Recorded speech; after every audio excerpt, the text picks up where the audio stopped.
ایمان به الله از بزرگترین پایه و اصل اساسی ایمان است. ایمان به الله سبحانه و تعالی.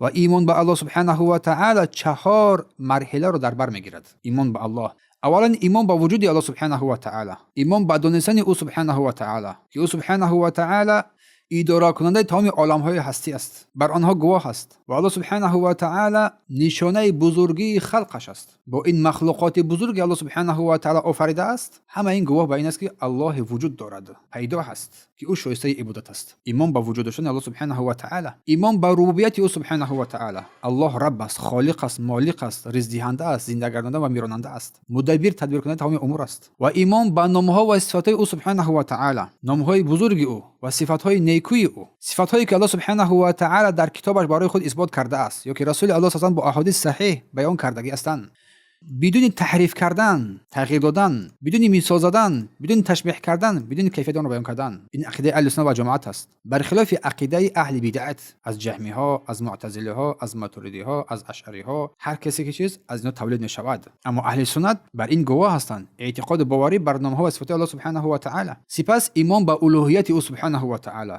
اعتقاد باوری بر اله بودن او. الوهیت یعنی اله الله را سبحانه چنان بشناسی که تمام عبادات را شایسته او قرار بدهی.